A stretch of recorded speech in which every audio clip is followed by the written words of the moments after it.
Olá, sejam todos muito bem-vindos. Eu sou o professor Guilherme Alves de Melo Franco, especialista em Direitos Material e Processual do Trabalho e Previdenciário pela Universidade Estácio de Sá do Rio de Janeiro, formada em Direito pela Faculdade de Direito da Universidade Federal de Juiz de Fora, Minas Gerais. Estou a desenvolver no meu canal do YouTube,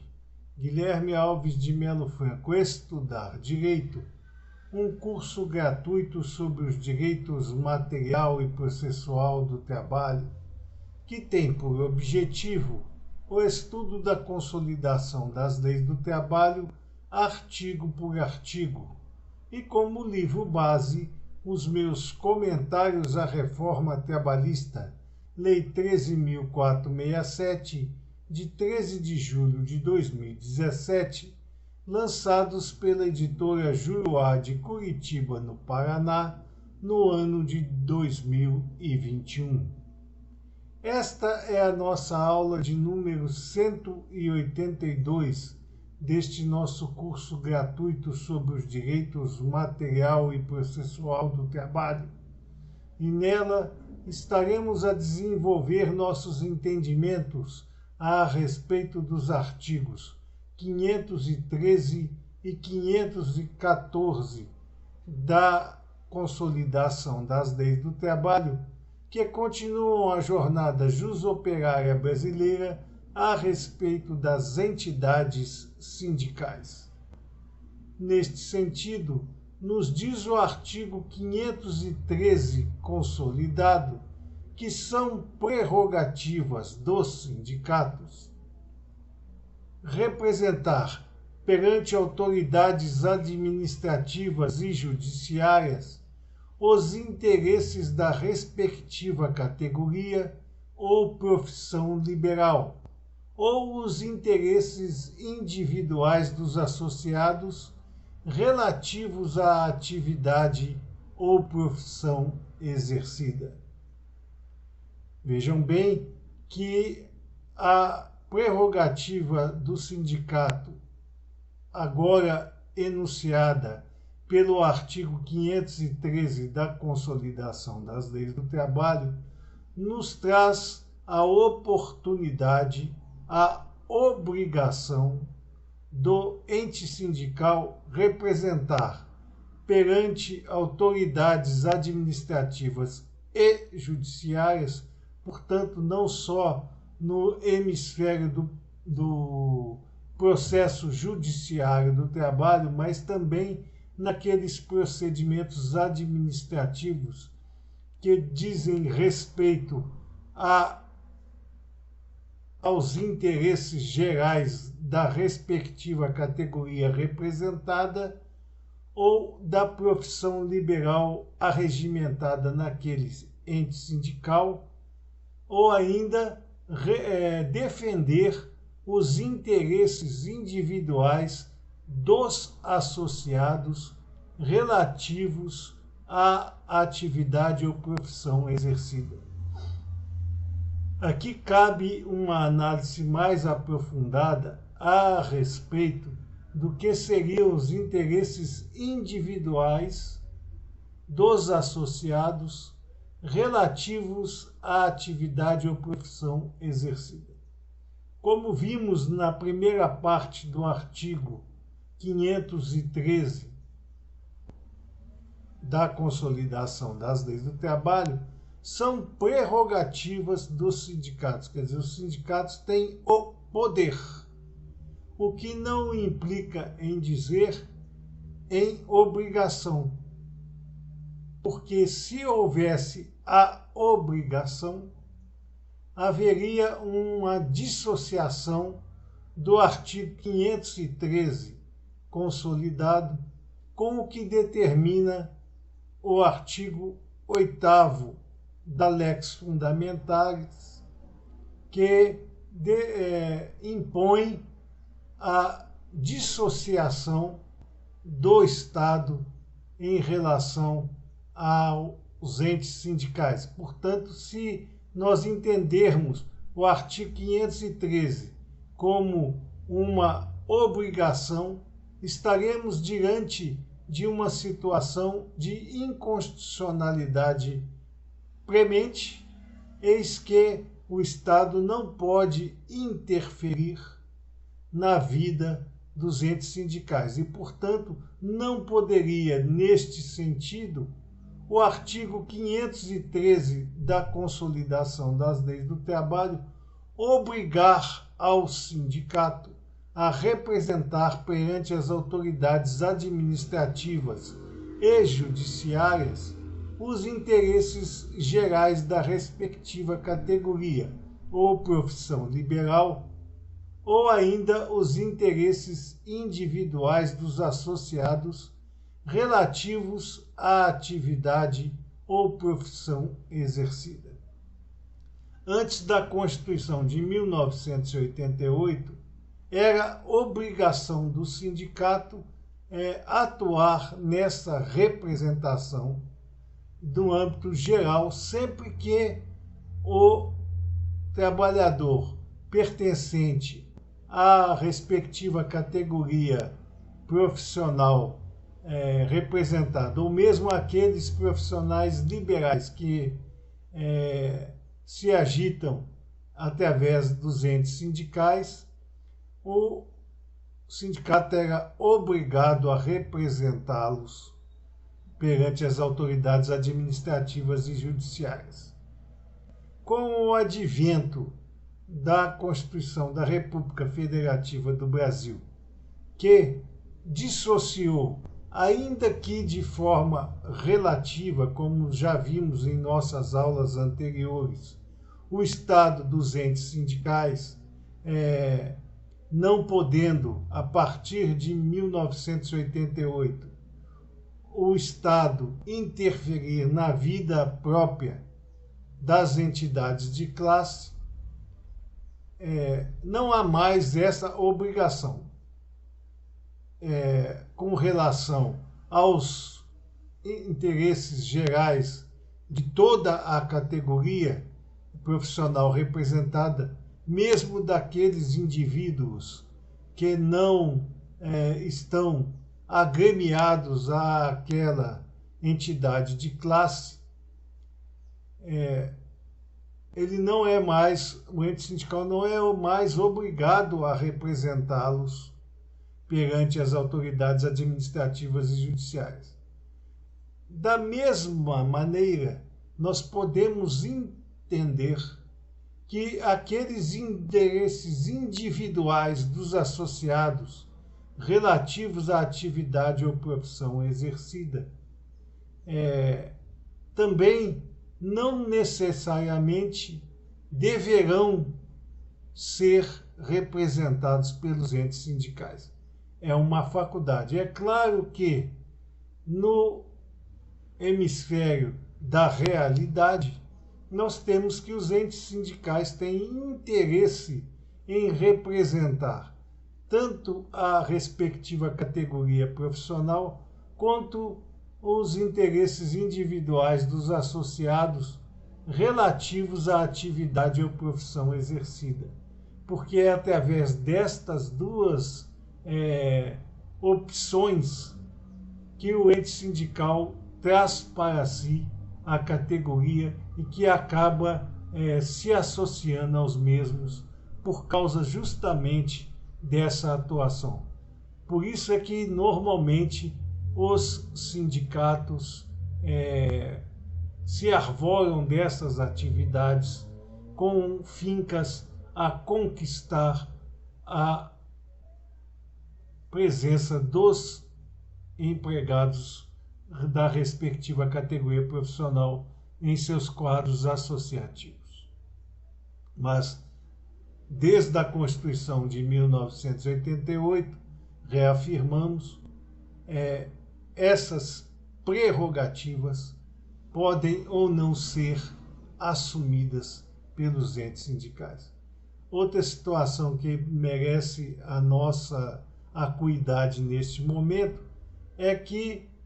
o sindicato pode representar os interesses individuais dos associados e dos não associados relativos à atividade ou profissão exercida, porque, embora o artigo 513 consolidado nos traga a informação de que é prerrogativa do ente sindical representar os interesses individuais dos associados, não pode haver, após o advento da Constituição da República Federativa do Brasil, distinção entre os associados e os não associados, porque causaria uma quebra do princípio da isonomia, tão bem agasalhado na Lex Fundamentalis. E, portanto, a ter a prerrogativa o sindicato de defender os interesses individuais dos associados, terá a mesma prerrogativa de atender aos interesses individuais dos não associados. Continua o artigo 513 da Consolidação das Leis do Trabalho a dizer que são prerrogativas dos sindicatos celebrar convenções coletivas de trabalho. Deflui daí que os sindicatos, neste caso até podemos não dizer que são prerrogativas, mas sim a obrigação de celebrar convenções coletivas de trabalho, porque a Constituição da República Federativa do Brasil de 1988 trouxe para o seu âmbito, para o seu seio, a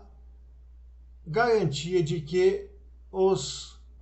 convênios coletivos de trabalho e toda maneira de contrato plural tem que ter a participação segura e inarredável dos entes sindicais para que a sua validez seja reconhecida. Portanto, celebrar convenções coletivas de trabalho é prerrogativa e obrigação dos entes sindicais, porque sem eles, sem a participação dos mesmos, e aqui tanto no âmbito da atividade econômica quanto no âmbito da atividade profissional, a presença dos entes sindicais na celebração das convenções coletivas de trabalho é obrigatória, sob pena de não serem reconhecidos juridicamente os termos neles impressos. Outra observação que precisamos fazer neste momento é que não só a celebração de convenções coletivas do trabalho, como nos anuncia o artigo 513 seletista, mas também dos acordos coletivos de trabalho, a presença dos entes sindicais, tanto da categoria econômica quanto da categoria profissional respectiva, pelas quais estarão subsumidos tanto os empregadores quanto os empregados, é obrigatória a presença dos entes de classe, por força constitucional, como já vimos. Podem ainda exercer a prerrogativa dos sindicatos em eleger ou designar os respectivos representantes da categoria ou profissão liberal. Aqui nós vamos cair novamente na situação de que a Lex Fundamentalis nos anuncia de forma taxativa que o Estado não poderá interferir na vida íntima dos entes de classe. E ao trazer o artigo 513, a prerrogativa do sindicato eleger ou designar os respectivos representantes da categoria ou profissão liberal, nos dá a consistência necessária para entendermos que é uma liberdade do ente sindical, é uma capacidade dos mesmos eleger ou designar seus representantes dentro da categoria profissional ou econômica representada ou da profissão liberal, não podendo haver nenhuma interferência estatal nesta eleição ou designação dos representantes da respectiva categoria ou profissão liberal pelas entidades de classe. As entidades de classe, segundo diz o artigo 513 consolidado, têm a prerrogativa de colaborar com o Estado como órgãos técnicos e consultivos no estudo e na solução dos problemas que relacionam-se com a respectiva categoria ou profissão liberal. Nós temos que entender que a consolidação das leis do trabalho, ela foi criada num ambiente de total insegurança jurídica, em que o Estado tinha nos entes sindicais uma força controlada, um exercício de funções totalmente atrelada às suas observações e comandos. Portanto, quando nós vemos dentro das prerrogativas destinadas aos entes sindicais pelo corpus da consolidação das leis do trabalho, nós temos a entender que o Estado não pode impor a participação da entidade sindical como órgão técnico e consultivo no estudo da solução dos problemas que se relacionam com a respectiva categoria profissional ou com a profissão liberal representada. Temos que entender sempre o artigo 513 como uma faculdade dos entes sindicais e não uma obrigação, como anteriormente estava descortinado no meio ambiente jus-operário brasileiro. São ainda prerrogativas dos sindicatos, de acordo com o que dimana do artigo 513 consolidado, impor contribuições a todos aqueles que participem das categorias econômicas ou profissionais ou das profissões liberais representadas. Aqui também cabe umas observações bastante interessantes que necessárias são de serem apregoadas neste instante. A prerrogativa ou a obrigação ou mesmo a possibilidade dos entes sindicais imporem contribuições a todos aqueles que participem das categorias econômicas ou profissionais ou das profissões liberais representadas, até pouquíssimo tempo era considerada como destinadas estas obrigações de contribuir apenas e tão somente aos associados àquela entidade sindical. Atualmente, com as modificações legislativas e com as modificações implementadas tanto para a doutrina quanto para a jurisprudência dos tribunais especializados do trabalho, esta situação de impor contribuições a todos os membros da categoria profissional representada, ou mesmo da categoria econômica, está sendo mitigada no sentido de que, anteriormente, estas contribuições só poderiam ser destinadas àqueles indivíduos e empreendimentos empresariais que estivessem adstritos aos quadros associativos dos entes de classe. Atualmente, houve uma ampliação deste entendimento, ao ponto de que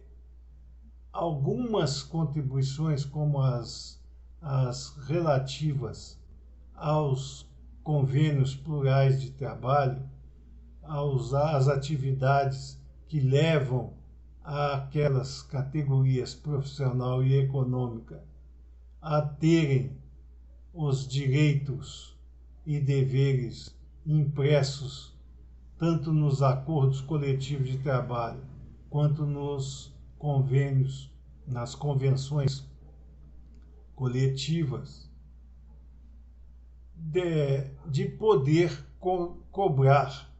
estas contribuições a todos os membros das categorias econômica ou profissional representados pelo ente sindical signatário daquelas convenções coletivas de trabalho, mesmo que eles não estejam associados àquela entidade de classe.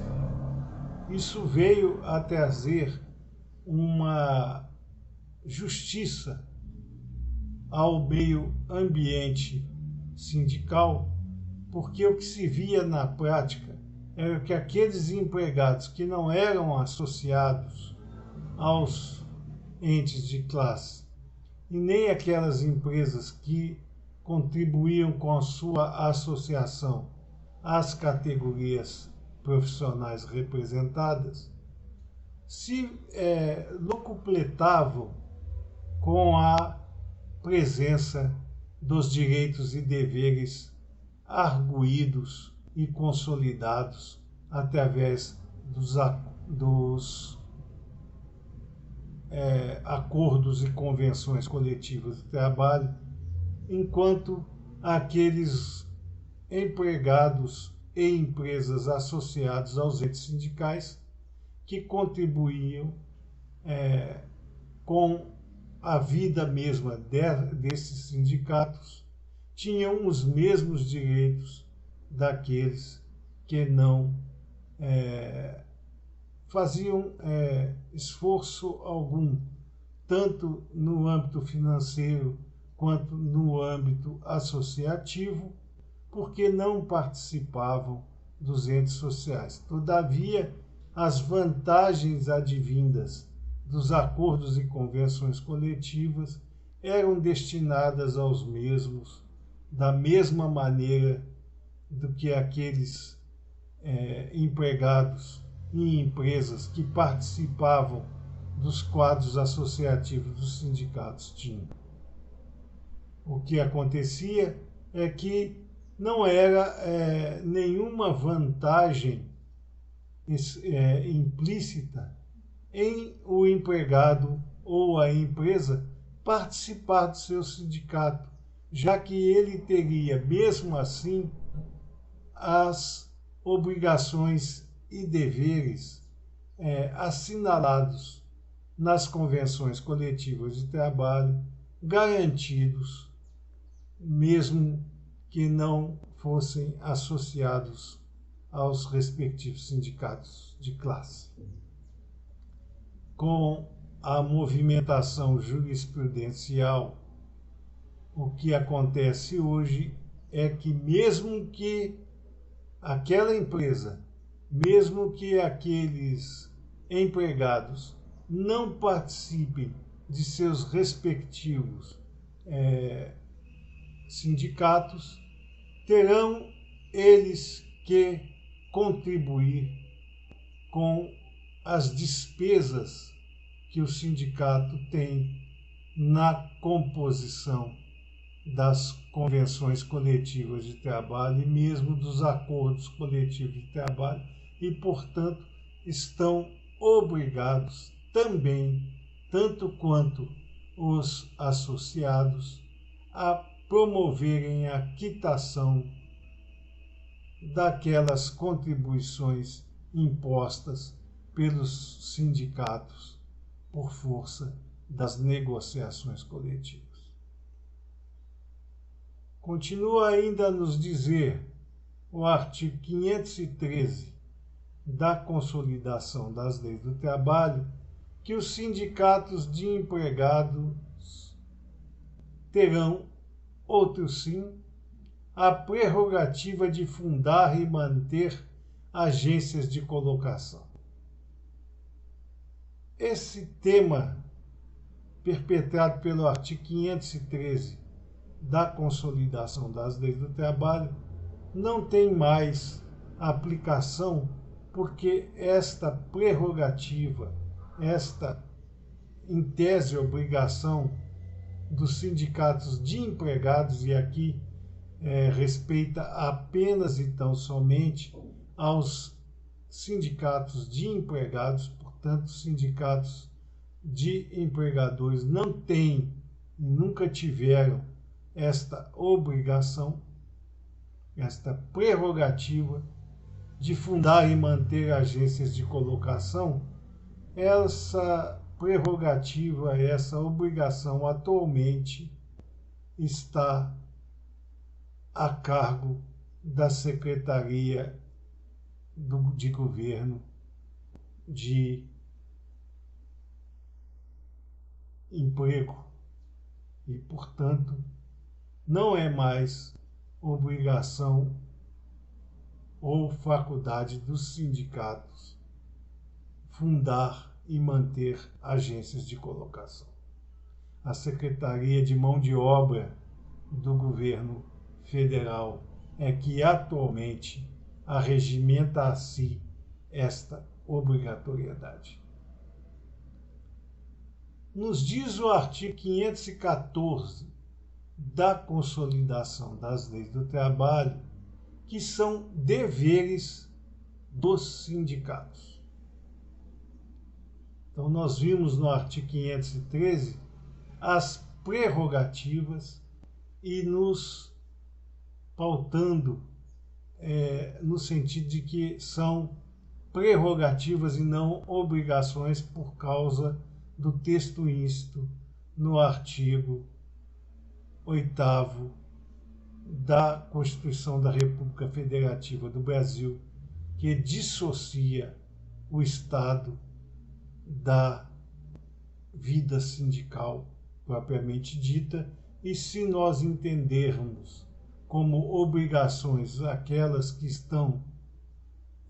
impostas pelo artigo 513, estaremos a entender pela inconstitucionalidade do mesmo, porque não pode o Estado impor qualquer tipo de interferência nos entes de classe. A mesma coisa parece-nos anunciar o artigo 514, quando impõe deveres aos sindicatos, sempre lembrando que a norma seletista é uma norma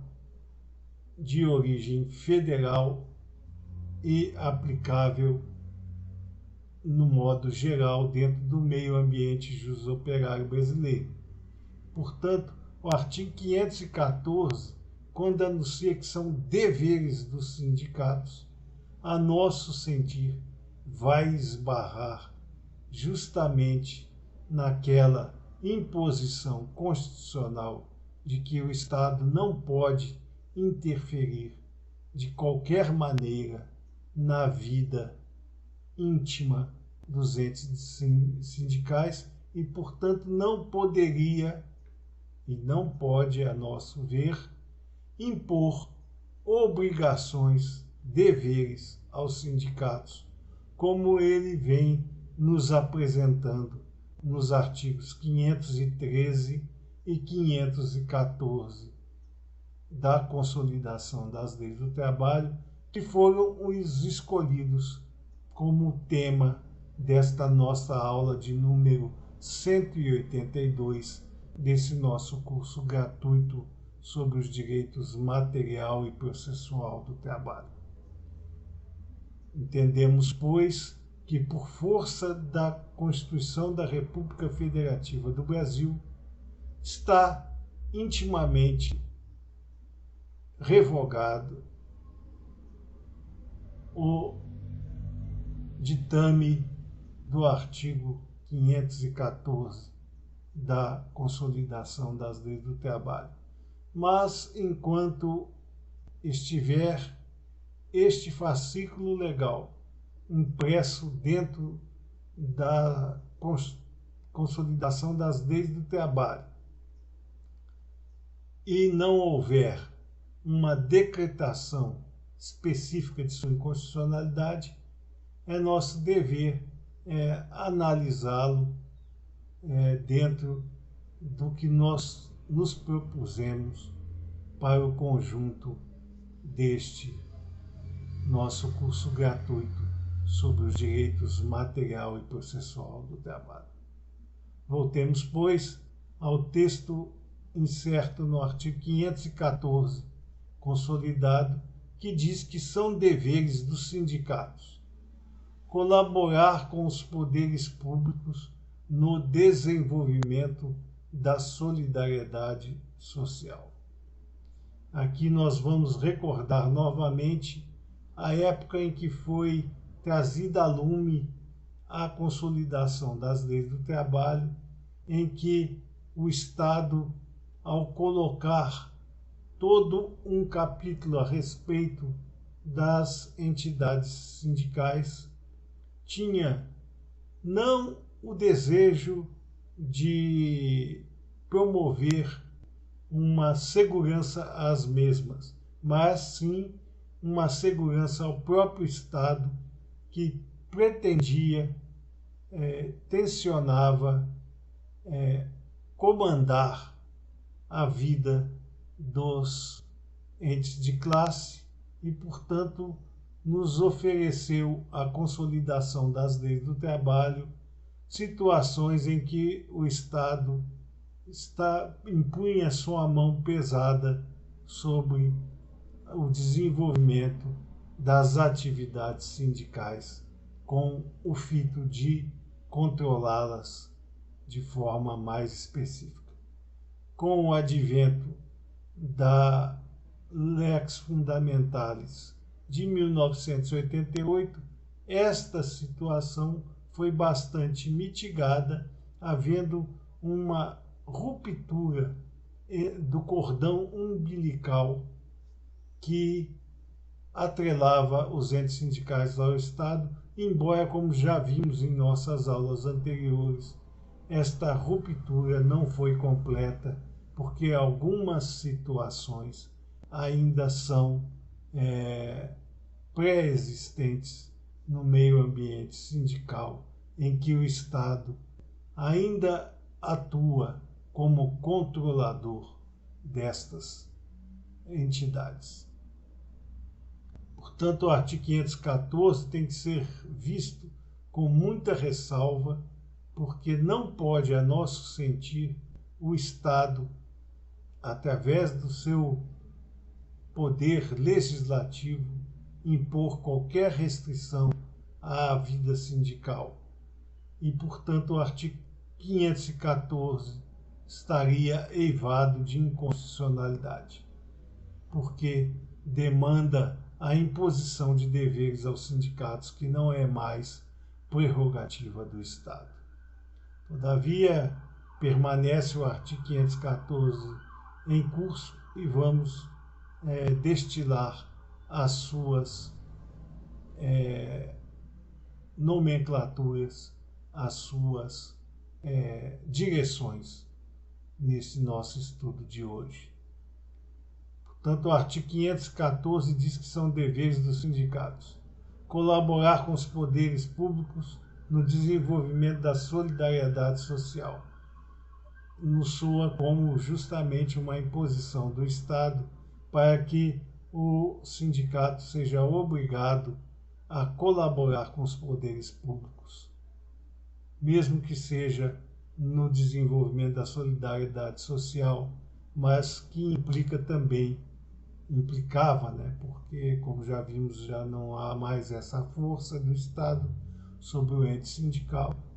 em obrigar o ente sindical a colaborar com o poder público, de um modo em geral. Também diz o artigo 514 consolidado que os sindicatos são obrigados a manter serviços de assistência judiciária para os associados. Esta situação vinha sendo entendida como realmente obrigatória ao longo de todos esses anos, mesmo após o advento da Constituição da República Federativa do Brasil de 1988, como sendo uma obrigação do sindicato em manter serviço de assistência jurídica para os associados. Hoje, o que nós temos é que esses serviços são facultativos, embora um dos grandes motes da presença dos entes sindicais na vida dos trabalhadores seja justamente a assistência judiciária que o sindicato presta para os associados, através da presença de profissionais operadores do direito para a defesa dos trabalhadores vinculados àquela categoria profissional de que o ente sindical se arvorou como protetor. É preciso dizer que hoje a maioria ou a totalidade dos entes sindicais mantém serviços de assistência judiciária, não só para os associados, mas também para aqueles empregados que não se integram aos quadros sociais da entidade de classe, justamente pelo princípio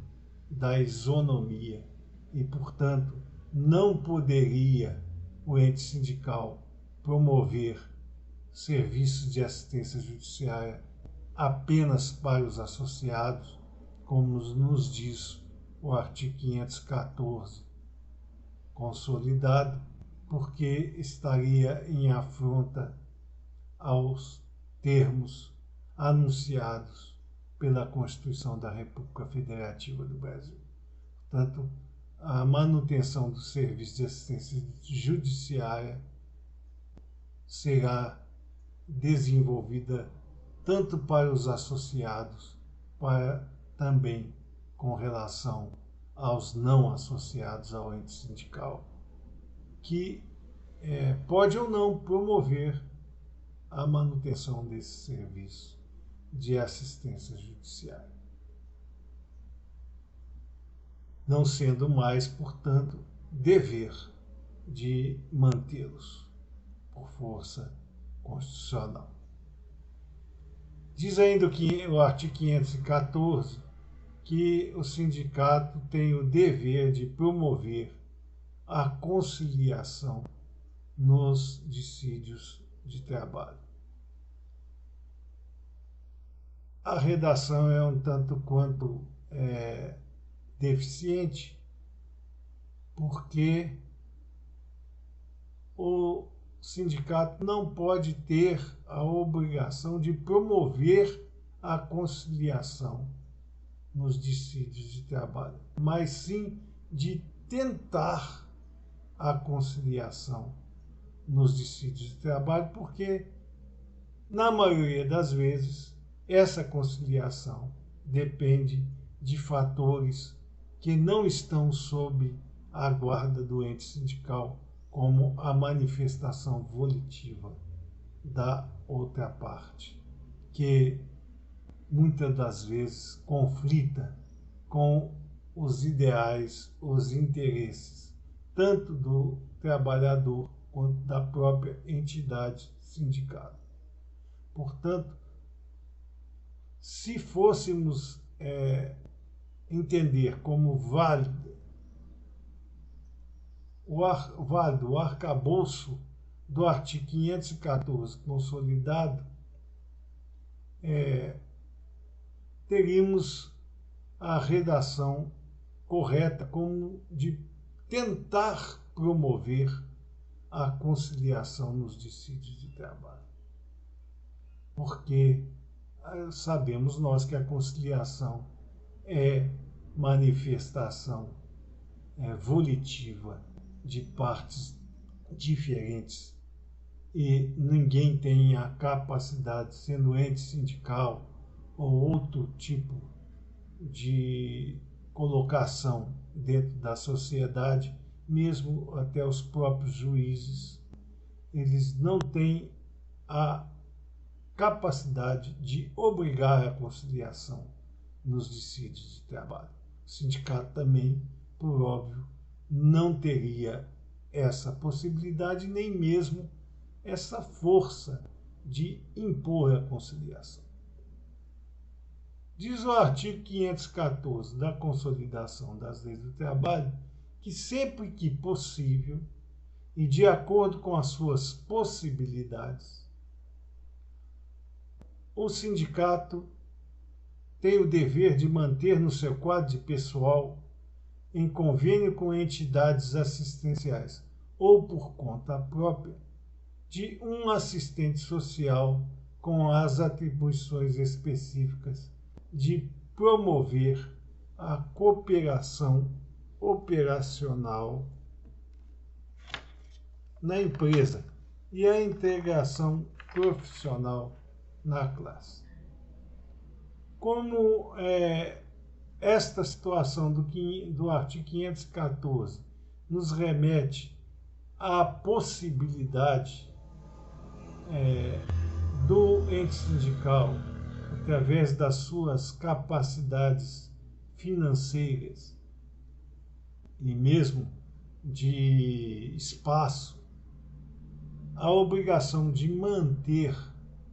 um serviço de assistência social, ela foi aos poucos deixada de lado e praticamente quase nenhuma entidade de classe oferece esse tipo de apoio para as empresas e para a integração profissional dos indivíduos na classe representada. Isso é um texto que, embora nos traga como obrigação do ente sindical, ele fica mitigado com relação às possibilidades desta entidade em manter esse tipo de serviço. Além do mais, reforçamos a nossa tese de que esse artigo 514 deixou de ter validez, embora ainda não declarada, e por isso nós estamos a estudá-lo, pelo texto inscrito na Constituição da República Federativa do Brasil, que impede a ação do Estado sobre os entes de classe e, portanto, a nosso sentir, esta situação dos artigos 513 e 514 consolidados representam imposições estatais à vida própria dos entes de classe, o que é vedado constitucionalmente. Por fim, o artigo 514 ainda nos anuncia que os sindicatos de empregados, veja bem, são só apenas os sindicatos de empregados. Portanto, este axioma não se aplicaria aos sindicatos de empresa. Então, diz o artigo 514 que os sindicatos de empregados terão, outros sim, o dever de promover a fundação de cooperativas de consumo e crédito e fundar e manter escolas de alfabetização e pré-vocacionais. Ao longo dos tempos, como temos visto no decorrer deste nosso estudo, esta situação da obrigação dos sindicatos de empregados em promover a fundação de cooperativas de consumo de crédito e fundar e manter escolas de alfabetização e pré-vocacionais deixou de ter assento no sistema jusoperário brasileiro, porque, em face do texto isto na Carta Magna de 88, em que o Estado não mais pode interferir na vida própria dos sindicatos, e, portanto, o artigo 514, a nosso ver, estaria tacitamente revogado. Também essa obrigação dos sindicatos de empregados em promover a fundação de cooperativas de consumo e crédito e fundar e manter escolas de alfabetização e pré-vocacionais deixou de existir ao longo dos tempos. E, portanto, não há mais, a nosso ver, esta obrigação dos entes sindicais com relação a estas cooperativas de consumo e crédito e escolas de alfabetização e pré-vocacionais. Por isso que dificilmente nós vemos uma entidade sindical que traz para o seu interior, o seu íntimo, cooperativas de consumo e crédito e escolas de alfabetização e pré-vocacionais para os membros da categoria profissional, porque aqui só diz respeito aos sindicatos de empregados representada. Estas eram as considerações que gostaríamos de fazer a vocês nesta nossa aula de número 182 deste nosso curso gratuito sobre os direitos material e processual do trabalho. E aproveitamos essa oportunidade para agradecer a todos vocês a presença nessas nossas aulas e requerer ainda uma vez mais que aqueles que ainda não o fizeram, que se inscrevam no nosso canal e deixem seus likes nas nossas aulas, porque é através destas duas atividades simples que vocês estarão a nos auxiliar a manter íntegro este nosso curso gratuito sobre os direitos material e processual do trabalho e podermos distribuir o conhecimento aqui arregimentado ao maior número de pessoas possível. Muito obrigado a todos.